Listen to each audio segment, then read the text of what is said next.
Thank you, Pastor Connie. Very, very nice to be back with you. I was up here I think we were all just coming out of COVID, kind of in that post-COVID haze, and thankfully that is behind us. I also bring you greetings from my community of faith at Luther Seminary. We're at the end of our spring term, and graduation looms for us as well, and we're all kind of looking forward to summer and a different sort of pace. I want to start out today just by saying to you that I want to keep this as interactive as possible. When Pastor Pankos called and said, "Hey, would you come up and do something?" I said, "Well, we could do something on politics." He goes, "Okay, go for it." And I know. We're going to wade right into it today, and we'll keep it, I hope, as interactive as possible. If you guys have questions or concerns, things that I'm not clear about, or things you want to push back on a little bit, that I welcome that. Please know that that's part of our conversation here together. So, because you are not empty vessels needing to be filled. You have a lot of learning, experience, background that can certainly help us as we go through this particular topic together.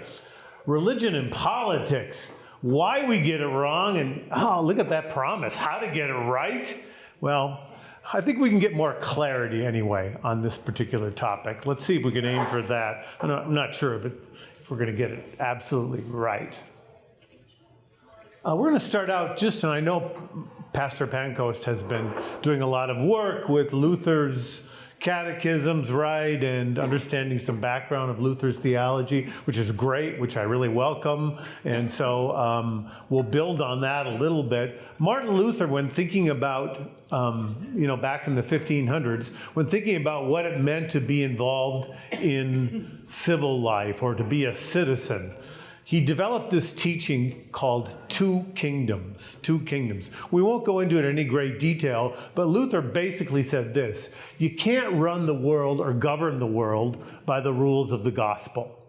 The rules of the gospel are forgiveness of sins, right? And Luther said that would be like putting sheep and wolves together in one pen. He said, the wolves would welcome that, but the sheep wouldn't, right? In other words, you can't, that's not to say there's not love or mercy as we work in the world, but it's to say that the fundamental rules of the world are that you have to obey the laws, right? You have to keep the rules, and that's how the world works. Luther also recognized that the gospel was different. It was about God's incredible love for us in Jesus Christ, a love that's unconditional, a love that forgives, a love that extends. Well, you can't rule the world by or govern the world by that kind of love. So you need to recognize as Christians that we live in two kingdoms at one time. Two kingdoms at one time. And so that's a little abstract, I know. What I'm going to try to do is boil it down for you in a way that I hope you'll find understandable, and I hope it provokes you a little bit too into thinking about, so what does this mean for me, my faith, and my faith community as I think about what it means to be a citizen in this world, but also as a Christian. Oops. God's two kingdoms, one God, two hands. Let's keep going. Okay, so some principles here. I'm going to start out by saying we don't baptize our politics, and we are deeply suspicious of Christian politics. I'm going to start out talking about that. We're going to build here a little bit, okay? So give me some time to make my case. We are energetic citizens who are deeply engaged in the political realm. Politics is yet another way that we serve our neighbor. Okay? So we are beloved children of God, beloved children of Jesus Christ. We're called, as we know, to love and serve the neighbor in the world.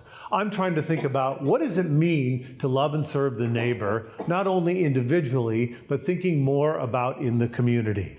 And what does that involve then in terms of how we think about what it means to be a citizen and how we think about the general realm of politics? Okay? So, well, let's keep going.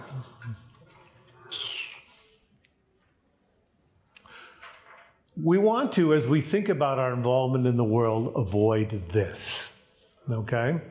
We want to avoid this. Two sort of ways of separating faith into a public and a private realm. In other words, it's very tempting, I think, for Christians to think that faith only has to do with one's relationship with God, one's spirituality, what one does on Sunday morning, right?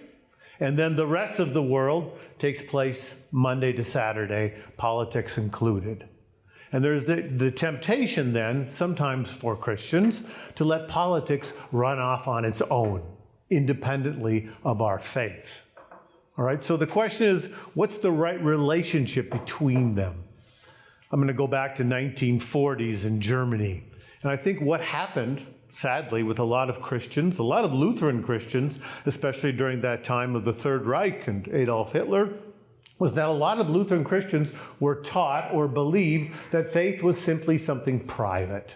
Faith was something they did on Sunday morning. Faith was their relationship with God. And also, not that God was absent, but God had established the government.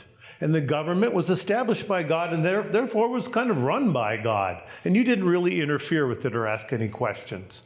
Faith was private, politics were public. The two were separated and they never intersected. And of course, as we all know, that created some problems, right? Because as they let the government run on its own, it took a very, really demonic turn under Hitler and the Nazis and went in a direction that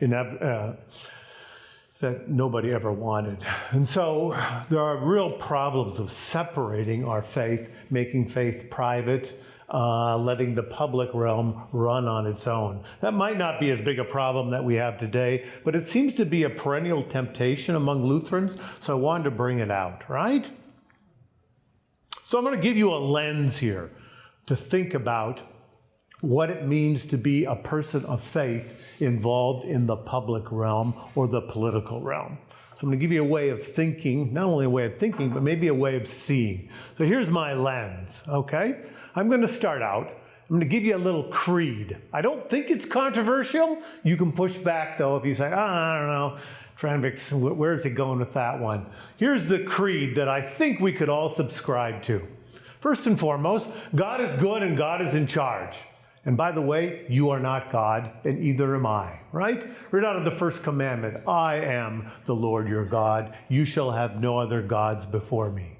So we dare not then make an idol of anything else in our lives, whether that be money, relationships, the political community, the nation, whatever it might be. There's only one God. We are not God, and we have to be wary of making idols of things out there in God's creation.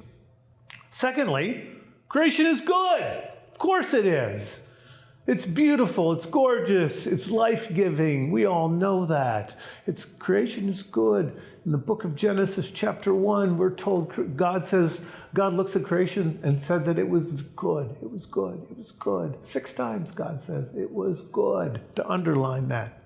Thirdly, on this little chart here, all people are made in God's image. Again, right out of Genesis 1, 26, 27. We are made in the image of God. We are sacred, right? God has put God's stamp on us. As one theologian once said, God does not make junk. No matter what happens in life, at the core, who we really are, we are beloved, we're stamped, claimed a beloved child of God. And then the fourth item here, fourth bullet point, we're fallen creatures. We also know that even though we are created good, and our bodies are good, and who we are is good, and our earth and all around us is good, we're made in God's image, and at the same time there's the shadow that crosses our lives. And we all know it, right? There's this deep desire within each one of us to be in control, to take charge, to move God out of the picture, right? That's the great temptation in Genesis 3 with Adam and Eve, when the serpent whispers to them, you will be like God, huh? And that's something they can't resist.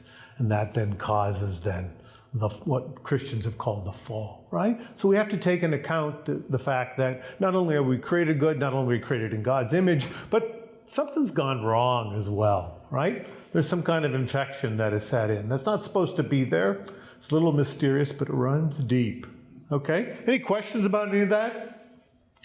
Pretty right? Straightforward. Most Christians would, I would hope, say yes to that. Okay, a few more I want to put out in front of you. In addition to what I just said, we also know, as we've said already, as Pastor Connie introduced our gathering here today, we're saved by grace through faith. Jesus Christ has stamped us, claimed us, named each one of you in this room in your baptisms. He said, you're mine. Yeah, you might stray. Yeah, you might get lost at times, but I'm never going to lose you. You're mine, fundamentally, right? We're saved by grace through faith, not by our good works. Furthermore, the Holy Spirit, once we're in Christ, the Holy Spirit takes over. The Holy Spirit operates then within us and drives us out into the world. God's love flows through us out into the world then, seeking to love and serve our neighbors, but also to practice justice. Justice literally means just to make sure that people get what they ought to get. Make sure that people get what they ought to get, what they deserve, right? Finally, we persist in hope, right? We don't give up. Sometimes this is really hard to practice this love in the world. Sometimes the neighbor doesn't want it. Sometimes the neighbor resists. It is not easy to be a Christian in life. We all know that from family life, from marriage, from our work in our communities. It isn't easy. The way sometimes is clouded, not always clear as to how we should proceed. Nevertheless, we don't give up because we're named and claimed by Christ. And that's the love then that gives us the power of maybe perseverance. Okay. That wasn't a shot, really. Okay. Oops, sorry. I'm in trouble here. So hang with me now, because we're going to get a little more fun. It's going to be perhaps a little more complicated or controversial. So here's my graph here. I'm trying to sort of talk about then how we might take this framework that I've given you, right, those principles, and how they might apply to how we think about our life together in our political communities. So up at top, you have the core. I just told you that, right? I have some of the points there. We're created good. We're fallen. We're saved by grace through faith. We have hope, okay? So that's the core. That's the center of my circle there. See that? All right. Now, the next level is the level of commitments. If it's true, what we say in the core, if those things are really what establish who we are, both individually and as a community, in terms of our relationship with God, then I'm going to say it's really important that everybody in that core also express that core in terms of seeking justice, seeking to be good stewards, looking out for the outsider, the poor, the vulnerable, okay? Now, we might disagree about how to do that. I get it, the messy details. But if I met a Christian who said to me, you know what, I don't really care about justice. I'm going, I'm not sure that works. You're named and claimed by Jesus of Nazareth, who told us to go and love and serve the neighbor, and that involves at least thinking about what might be the just way to serve the neighbor. It might be complicated, but you can't say I'm against justice. Or you say, or what if you meet someone who says, yeah, I'm a devout Christian, but I don't really care about being a steward of the earth. I don't think that really matters. Again, I'm going, well, wait a minute now. That doesn't quite follow, does it? See what I'm saying here in these commitments? We might disagree about how these commitments get applied or how we might fulfill them. But to say that they are not part of what it means to be a Christian living in the world, I think there's some big problems with that. Or if somebody said, I'm not really concerned about, I'm a Christian, but I don't really care about the poor. What? Doesn't work, right? No, you're named and claimed by Jesus, who obviously, I was hungry and you fed me. I was naked and you clothed me, right? I was thirsty, you gave me something to drink. You can't say that. Now, The devil, of course, is in the details. And this is where it gets more complicated. But the principles or the commitments ought to be clear, right? And now, so that's the second circle, right? You got core in the middle, commitments in the next circle, and then the outside, this is where it gets messy. That has to do with individual policies, okay? So I'm making the claim Christians ought to care about these things, but there is no Christian way to accomplish these things. Get my point? Christians need to care about these things, but there is no Christian way to accomplish these things. We might disagree. We might differ. But we can't say that, in the name of the principle, well, I don't care about that. No, you got to care. But the question is how you care. Well, okay. Then we can differ. Then we have to discuss. Then we have to debate. Then we have to sometimes scratch our heads. Sometimes we have to agree to disagree. I mean, on each of these policies, I'm kind of a political geek. I love mixing it up in politics. I majored in politics in college. I'm in my family notorious. People go, oh, Tranvik wants to talk politics again. Okay. I have strong feelings about all these things, about taxes, about immigration, about gambling, about abortion, about foreign policy, about healthcare, about, with regard to marijuana. If you talk to me, I'll give you my opinion, but I will never, I hope, I would ever say, and by the way, my position on this is the Christian one. No, I don't know the will of God on these issues. It's messy, it's complicated. It's often hard to understand what is the best way forward, right? So we're really actively involved and engaged. We're passionate about this. But I just, on taxes, again, as a Christian, I have feelings about taxes in terms of how they ought to be raised or lowered or, tax policy. But I'm not going to say, oh, by the way, if you disagree with me, you're no longer a Christian. Get what I'm saying here? Okay? So in a way, I want to make sure that our involvement in the world is passionate.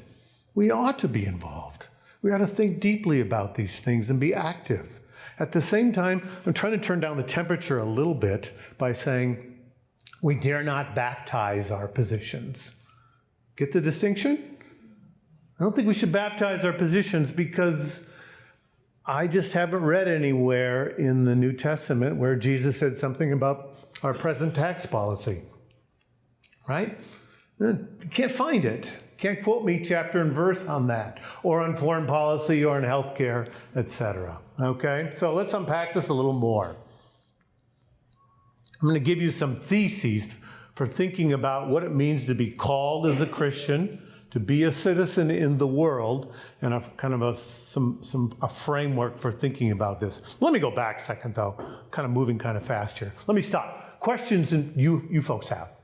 Things that you're not clear about, or am I being... Anybody want to push back a little bit? I love that. Come on. Come on. Anybody? You're crazy. Huh? Oh, I'm crazy. Well, that's good, yeah.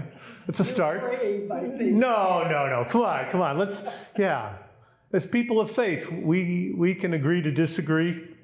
That's what this is all about. What's that? Give unto Caesar. Give unto Caesar, right, okay. Give unto Caesar the things that are Caesar's, and give unto God the things that are God, right. And of course the complication there is, what did Jesus mean by Caesar? Yeah. He clearly didn't come to establish an earthly kingdom, but he also clearly didn't say to us, you don't have to worry about the neighbor. So, it's hard. It's gray, yeah. So let's say for the sake of discussion that you've got a policy that specifically and beautifully aligns with our commitments. And you wouldn't say that that's a Christian position? Can you give me a policy? See, I'll give you an example. Gambling. Nobody talks about gambling anymore.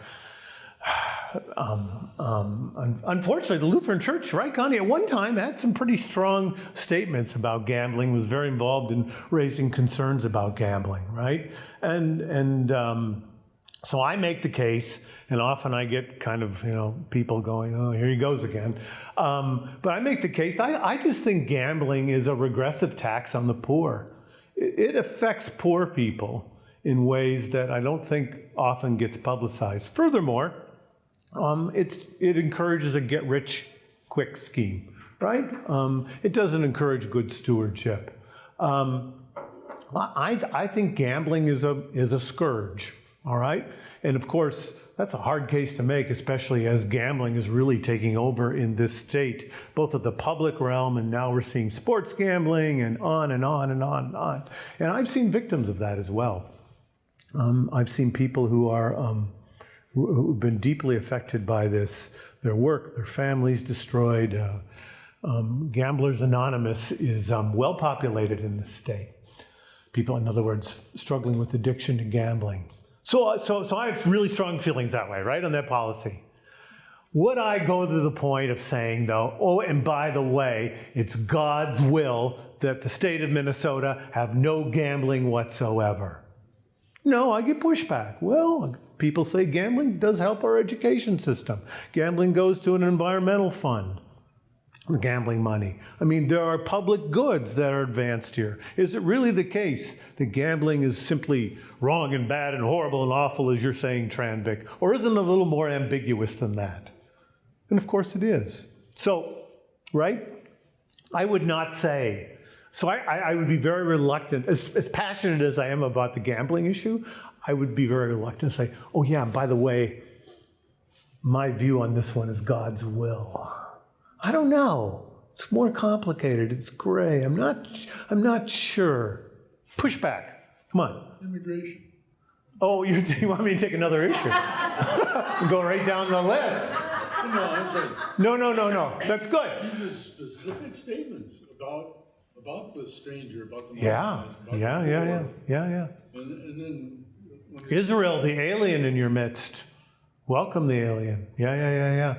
If a Christian said that I was not, in some ways, I don't need to care about the immigrant, the alien, the foreigner, the person who technically doesn't belong, then I would say, no, you've missed the boat. In terms of actual policies, it's complicated. I get it, right? I mean, I'm, for instance, deeply disturbed right now, about how some immigrants are being treated in this country. They're being shunned, they're being shamed. I think it's horrible. I think it flows from some of the rhetoric that we find flowing from certain places in this country as well. But I'm not going to claim that a particular political position on immigration, for instance, on the border. The border is a really complicated issue. I recognize that. You can't simply have open borders. Well, if you're not going to have open borders, then you're going to have some kind of customs. Well, what does that mean? Who gets in? Who gets out? Who isn't let in? What are the criteria for letting someone in? Once someone's in, do you take care of them? To what extent do you take care of them? Do they have, see what I'm saying? I'm just saying that my heart goes out to the immigrant. I also recognize that your heart can go out to the immigrant, and you don't necessarily have to embrace a particular political line. Does that make sense? not much. Oh, I'm so clear here, And no, what? Yes, what do you got? How would Oh, no. Hi, Dr. Tranvik. How would you encourage people to engage with the rhetoric that other people are spreading, that there are Christian ties to specific policies, and they're very firm in that belief? How would you maybe try to engage someone in conversation and say, hey, let's take a step back, and how would you try to reframe as you've done here today? Yeah, that deeply troubles me. I think it's really hard, because often what comes with that is not so much a desire to express a Christian faith in the world, but more to express a particular political position that often is isolated from the Christian faith or has very little engagement with the Christian faith, right? One of the first things I would say is to somebody who was really hardline, let's say, and really even mean-spirited about it. I would want to say, tell me about your Christian faith. Tell me about Jesus. And how does Jesus help you think about that issue? It kind of opens some doors. It's not going to, but I think we need to make the connection more clear that I don't think people often stop and think about, well, how does my faith make a difference in how I think about that issue? Without baptizing it, get it? I don't want to baptize things. I just don't think it's helpful. It just draws the line harder. If I think my view is the absolute will of God, why would I listen to anybody else? Why would I care what anybody else says? It just shuts down communication. At the same time, there are certain positions out there that I find deeply troubling. I do not want to in any way say that they are not people of faith or that your position is not that you can't hold that position as a Christian. But I do want to engage deeper. I think that's the art here of the church and conversation, to kind of move it in a way that gets people thinking about these principles, right? These commitments. Because I don't think they often reflect on it. Yeah? Does that help? I don't know. It's messy. Hope it's not just messy, though. Connie, what do you think? Can I put you on the spot? Does this make sense? It makes perfect sense, and I get Well, it. perfect sense. How about that? Because there is especially as church leaders, there is that fine line, because you have people of, the spectrum of people that you're trying to talk to, and so you just kind of go, commitments again, like you're saying, this is what we believe as a church, but how... Yeah, how does it get... You're right. And I don't think the church should avoid talking about these things. We should, right? But we should do it in a way that promotes conversation, more conversation, learning, dialogue, back and forth, right? I remember way back in the 1980s, oh my goodness, I was an intern in a church out in Connecticut. And at the time, the issue was nuclear power, especially in Connecticut, whether to build a nuclear power plant or not. And to our pastor's credit, we held a community debate at our congregation on that. And so I attended. And I'm kind of Midwest kid, I like to keep things sort of even keel. Well, on the East Coast, they don't think that way, right? They let it fly. I was just shocked how this one particular person in this congregation, in this meeting, was going on about how nuclear power is necessary, da-da-da-da-da-da. And then the other side, another fellow stood up and said, no, you're terribly wrong. Here are the reasons why nuclear power is a scourge and a danger, and da-da-da-da-da. I thought, wow, these guys are really going at it. Then the meeting ended, and there's the coffee time afterwards, and these two guys are sitting together laughing. So I thought you guys were really, what's going on here? I had no sense that you guys had any kind of relationship at all. Oh yeah, we're old friends. Yeah, we just disagree on this. It was kind of cool, really. It didn't divide them. They were passionate. They were both people of faith. At the same time, it kind of taught me, it's a little parable. It taught me a lesson. You can be passionate about something, but it doesn't necessarily have to get personal, nor does it have to divide, although I know it often ends up doing that. I'm trying to give you tools so we can avoid those sorts of circumstances. All right, let's keep going here. Tranvik. Am I going backwards? Yeah, you go backwards. Jeez. 9 theses then, for things to think about. Again, this is perhaps another way of thinking about the framework that I'm trying to give you, okay? First and foremost, as Christians, this should not be controversial. Jesus Christ. And Jesus Christ is the author, right, the source of our salvation, right? Jesus Christ is the one who has engrafted us into a relationship of faith. Jesus Christ is the one who has named and claimed us, right? So that should be, at least within a Christian framework, without too much controversy. I'm sorry, okay, there we go. The primary but not only role of the church is to proclaim Jesus as Lord. Okay? Churches do many things, but if they're not proclaiming in some sense Christ, right? Both as the one who has named and claimed us and has sent us out then into the world, something's missing. So that's a central role for what our congregations are supposed to be about. I have a painting up here of, since I teach in the Reformation, Martin Luther preaching on the right-hand side, his congregations on the left, and I love this painting because you have Jesus on the cross in the center, and you have, notice the flowing white robe there? Yeah, that's the artist's rendition of what the Holy Spirit's up to, right? Connecting the preacher through the crucified Christ with the people. I mean, it's a really beautiful piece. That's what we're about. That's why we're gathered here.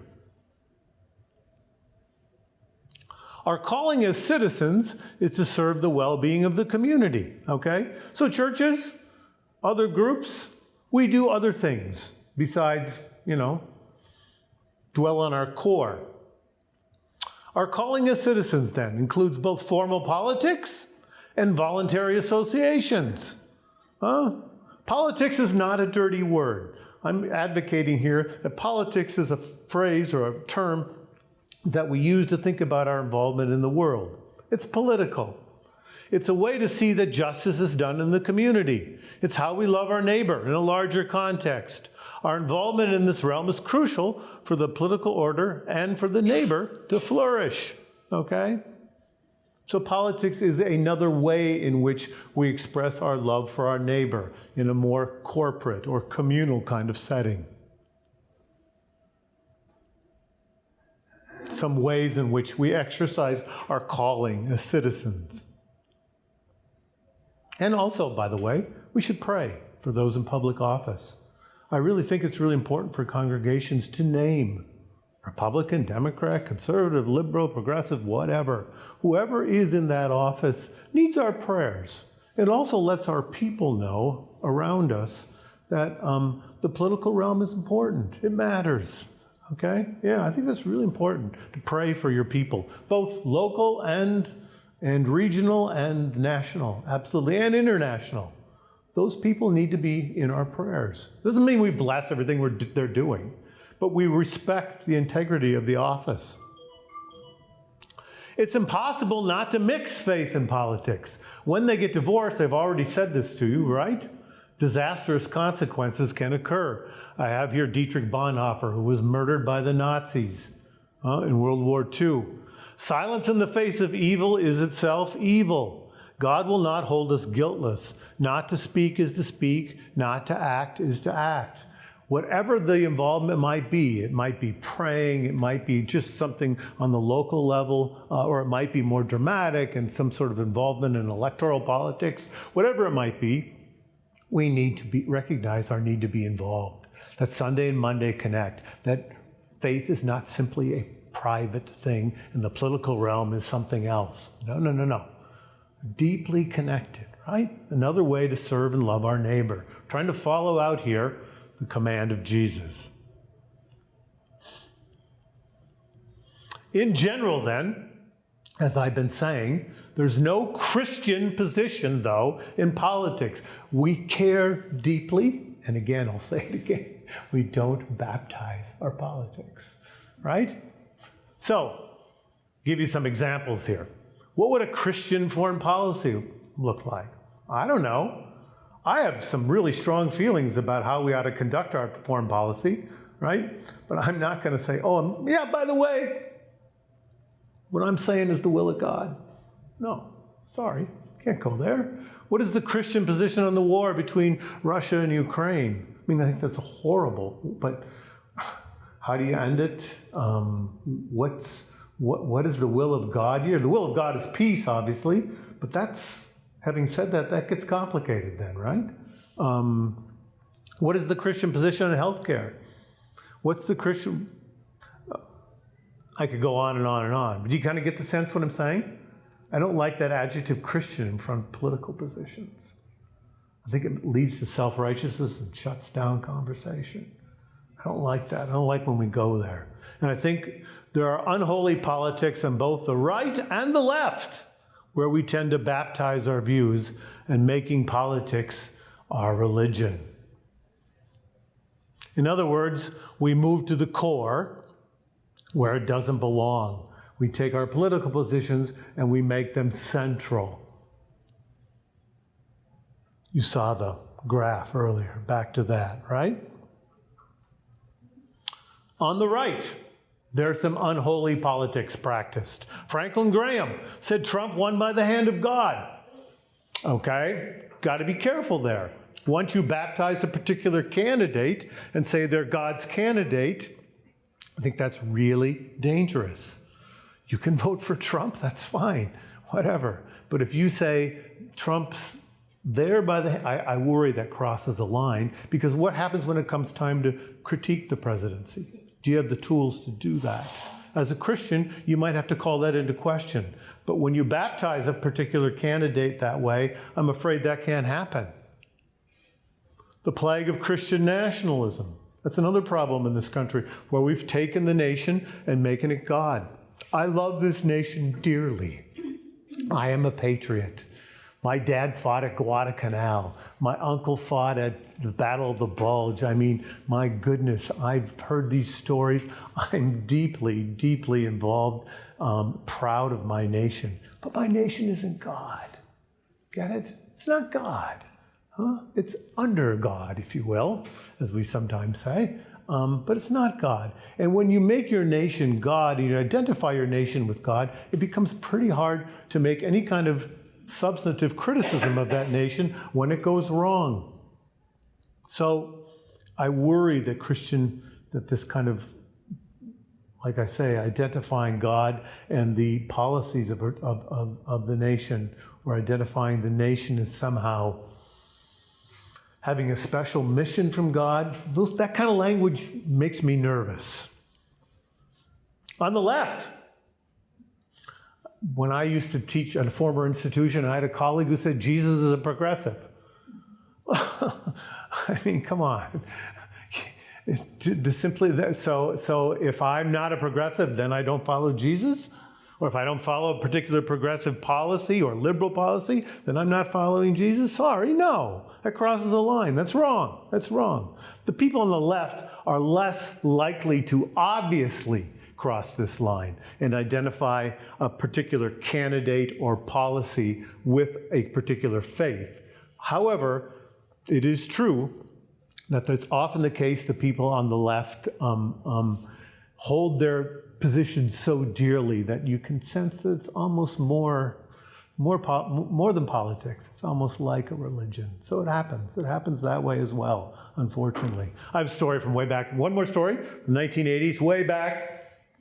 Oh gosh, in 1980s. I keep talking about the 1980s. Anyway, I was in school, and I was in a graduate school, where it was very liberal politically, okay?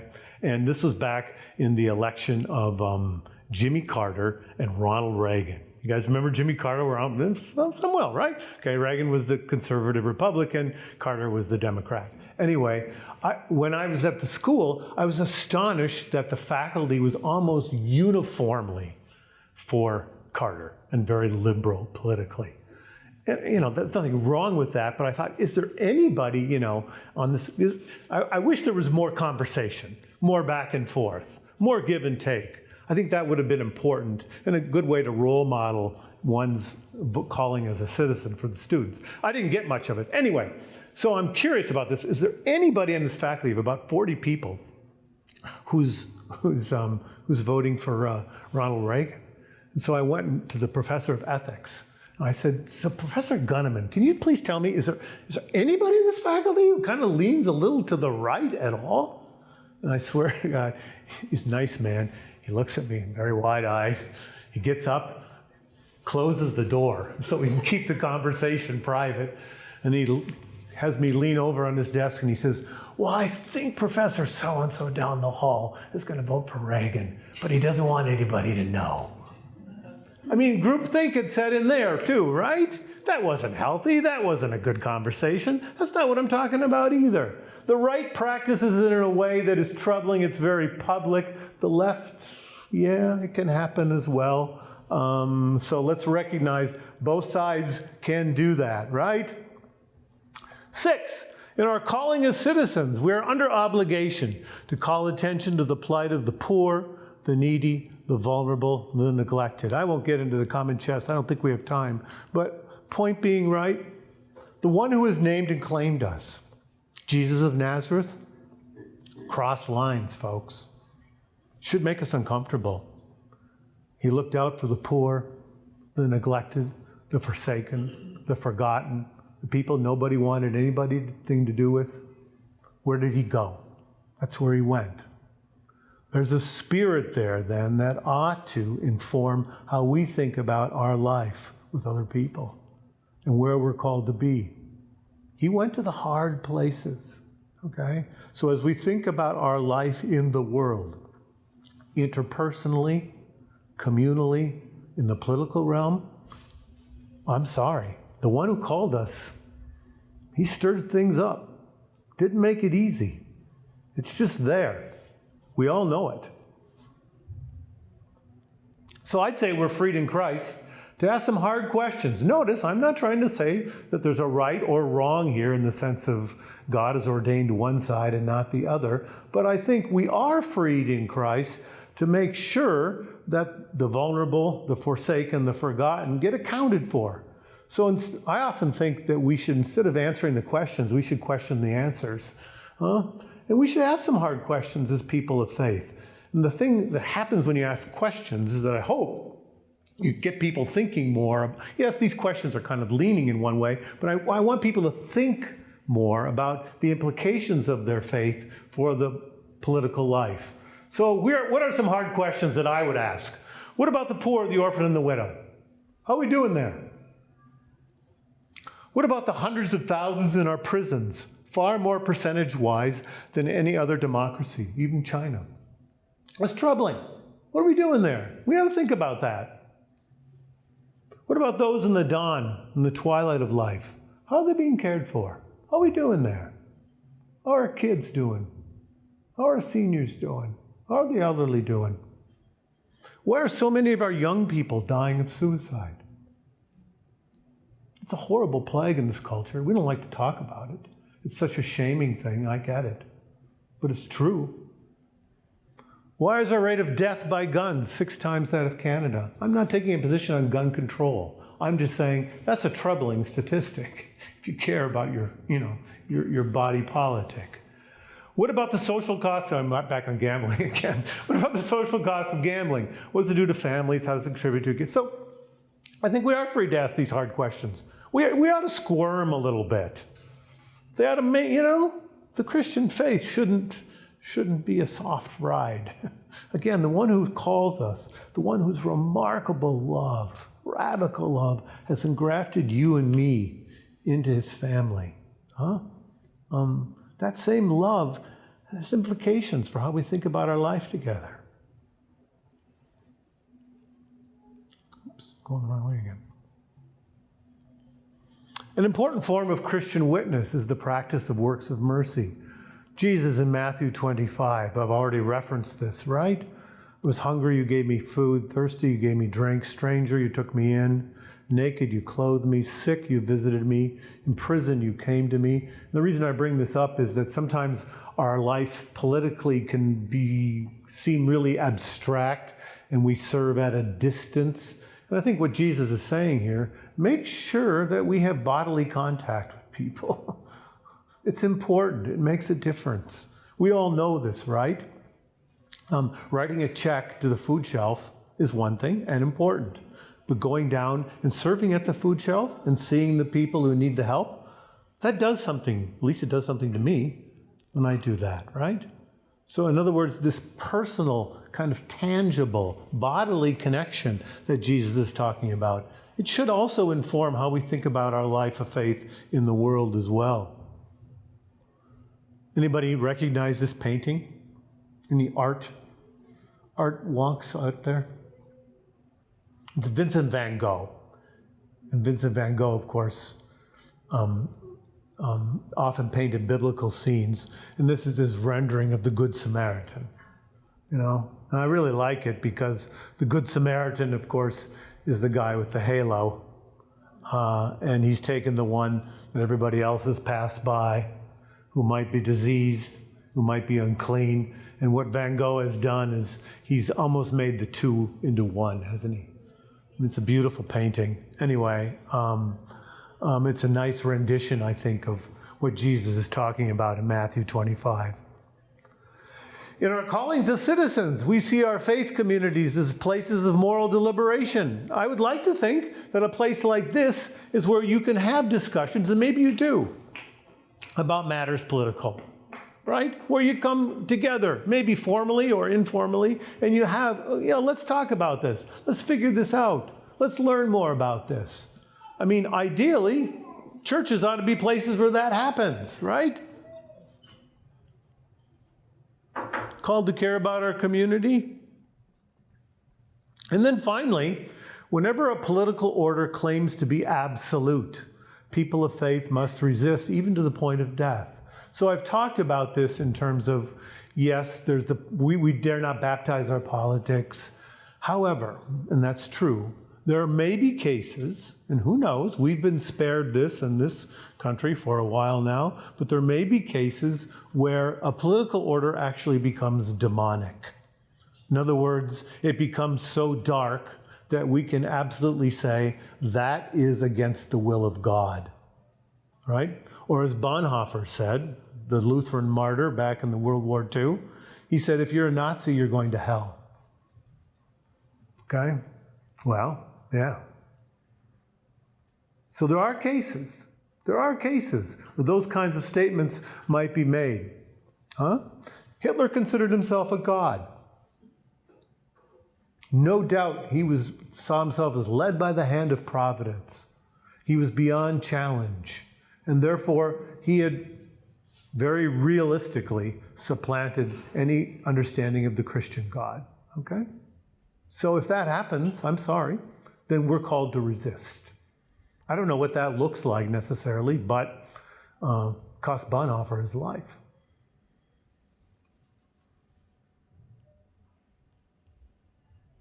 Some final thoughts. Another lesson from Bonhoeffer. Bonhoeffer used this kind of parable. He said, so often the Christian church, here, imagine this, he said. Imagine there's a madman who is driving a car extremely fast, and he takes it and he's heading toward a playground full of children. Horrible scene, right? Bonhoeffer said, so often the Christian church shows up later with the bandages, right? And helping the children who have been hit by the car, which is horrible, of course, and should be done. But Bonhoeffer said, sometimes the church is called to put a spoke in the wheel of the driver and prevent that accident from happening in the first place. And thus, in his particular case, he saw himself called to conspire against Hitler, and then he actually entered into the conspiracy against Hitler and attempted to assassinate him. It failed, but he felt he was called to kill his own leader. Bonhoeffer was a pacifist at this point, but he felt the situation had deteriorated as such that he was called to enter into the conspiracy to kill Hitler because it was the Christian thing to do. Another quote from World War II, another pastor who spent 8 years in a concentration camp, Martin Niemöller. He said this, first they came for the communists, and I was not a communist, so I didn't speak out. Then they came for the socialists and the trade unionists, but I wasn't one of them, so I didn't speak out. Then they came for the Jews. I was not Jewish, so I did not speak out. Then they came for me, and there was no one left to speak out. The only necessary thing for the triumph of evil is for good men, good people to do nothing. Yeah. So in other words, that final word there, right, just emphasizes and underlines our allegiance finally is to God and God alone. And when the state takes the place of God in some sort of horrible ways happened in the Third Reich, but political realms are capable of doing that from time to time. It's just important for us to remember that then some sort of resistance in the name of God is what we're called to do. Anyway, so what I've tried to do here today is get you to understand, first and foremost, Jesus Christ is living and alive. He's claimed us, right? His love then, his remarkable love, has set us free. Free, of course, to serve our neighbors, and that means individually and in our families. But also, I'm trying to suggest to you that that love sets us free also in the political realm as well. And that's where it gets complicated. But I want to help you kind of think about what that love might look like then as it gets expressed in the political realm and all its messiness. But I want to advocate for the need to do that, to make sure there is involvement, even given that's not always clear as to how we should proceed. I've talked too much here. I feel guilty. I'm at the end, though. If anybody wants to chat after, I don't want to keep anybody longer than you have to. We're at 11. I want to thank you for your time and attention, and thank you.